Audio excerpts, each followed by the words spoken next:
You finally have a moment. You're done with work. The bath is warm. The baby's asleep. Life for once seems calm. And then, it's like your dog waited for this exact second. They whine, they bark, they paw at your leg like it's a life or death emergency. Why? Number 1. Timing isn't coincidence.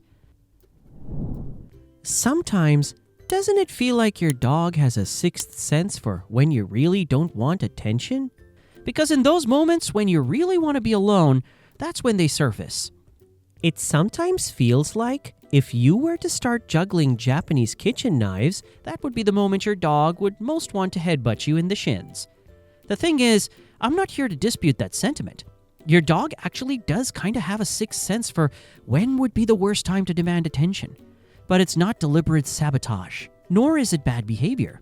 It is, as odd as this may sound, simple communication. And once you understand the why behind these inconvenient moments, your opinion of what your dog is up to will change. Number 2. Dogs are experts at reading routines. They watch your every move. They know when you're about to go to the fridge, when you're getting ready to leave the house. And yes, when you're about to be foolish enough to focus on something other than them. For shame. So when you grab your laptop and headset, or settle into your favorite chair with a book, or whip out your phone for a good old session of doom scrolling through whatever social media platform is big this week, your dog thinks, uh-oh, I'm about to lose them. And thus, their attention-seeking desires are triggered. It's go time. That's not manipulation. It's a preemptive action. Your dog has learned that these moments often lead to you becoming unavailable. And they don't want you to be unavailable. They want you and them to be partners in crime, with a mission of fun. So once they see they're about to lose you, they want to try and stop it. To you, scrolling your phone or watching TV is just a break. But to your dog, it's like you disappeared. And, to give your dog some credit, many of us do get a touch too absorbed in things like social media, so we might be a touch more distant from our dogs than we realize in those moments. But hey, there's some cool stuff on TikTok, so we don't blame you. Dogs are social creatures. In fact, more than that, most of them were literally bred to work with humans on important tasks like herding, hunting, guarding, or just cuddling. Hugging is a job. Don't tell me it isn't. #hug work is real work. So when your focus shifts entirely away, they feel that shift tangibly and deeply. And if that shift happens to coincide with their moment of need, even just because they're suffering with mild boredom, you're going to hear about it before you know what has hit you. And that desire of theirs to demand attention is only going to escalate if your body language says, "Not now." The thing is, dogs understand posture, eye contact, and tone of voice. When you disengage, it feels like emotional distancing. And if they're already freaking out that they might be losing you, they might respond by trying to pull you back in. Number 3, they've accidentally been trained by you. Have you ever shushed your dog with a treat just to make them stop barking when you're in a Zoom meeting? Or maybe toss them a toy to keep them busy when they pestered you during dinner? Of course you have. You're a pet parent to a precious pooch. It's kind of part of the whole thing. But there's one small catch to this perfectly innocent habit. You are accidentally training your dog that interrupting you is equal to rewards. This isn't to shame you. It's an incredibly common tactic. And if you are in the middle of something important like a job interview via Google Hangouts, and your dog is bothering you, tossing a toy to the side to distract them is far from the worst thing you can do. The problem here isn't doing it. The problem is doing it too often. If you consistently respond when your dog interrupts inconveniently with toys, treats, and affection, you're reinforcing their behavior. Madly even scolding them can reinforce their habits. Because they don't care that you're giving them negative attention. They simply care that you're giving them any attention at all. And that, in and of itself, is a reward. So next time your dog barges in while you're busy, ask yourself, Have I even unknowingly trained them to think this works? And should I resist giving them what they're looking for to stop them bothering me when I'm on a Zoom call or cooking dinner or practicing my breakdancing skills? Number 4. You've been unavailable too long. But the reason why they choose to bother you at inconvenient times might have nothing to do with the type of attention you're giving them. But the more the attention you are not giving them, sometimes it really is a simple case of emotional starvation. If your dog has been patiently waiting for attention all day while you worked, cooked, cleaned, parented, they will eventually reach a limit.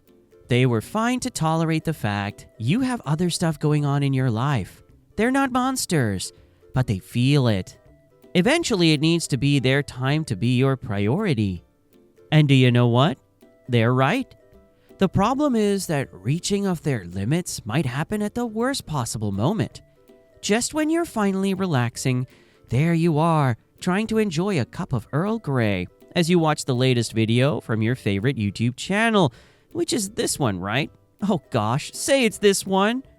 And that is when they decide to jump up on you and slobber all over your face. They're not doing this because they want to ruin your peace, but because you're finally still. So now is their first opportunity. This means you're finally available, reachable, and they've been holding in their craving for attention for hours.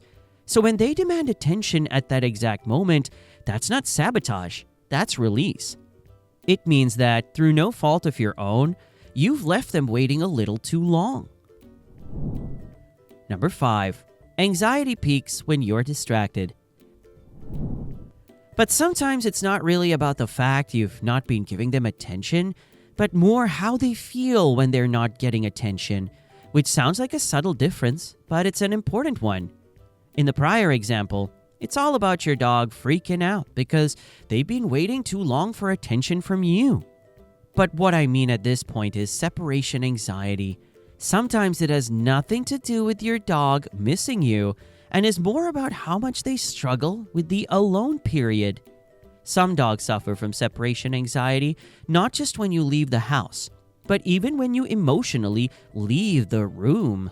Working from home, your dog may lie nearby all day, but when you go into full focus mode, typing, talking to the screen, making no eye contact, their anxiety can begin to bubble up, and before long, it might blow like a volcano.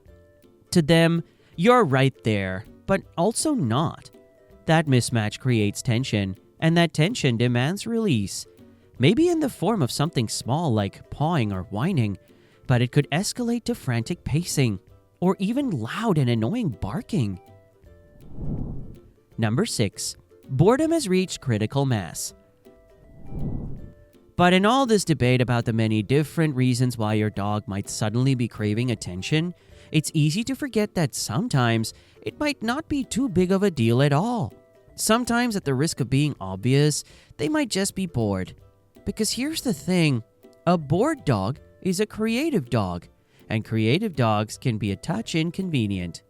If your pup hasn't had enough mental or physical stimulation, they'll invent their own entertainment. And no, that doesn't mean they'll read a book or watch a movie. It means they will seek attention through any means they can. And unfortunately for you, that does not mean they'll quietly get out of your way. It means they might treat furniture like a lovely bone and nibble it to oblivion. And it might mean they demand your attention with such intensity, it's like they're a ship lost at sea and you're a lighthouse. And if you don't notice them, it feels like they will literally drown. Let's all take a moment to appreciate how much I nailed that metaphor. It's not personal.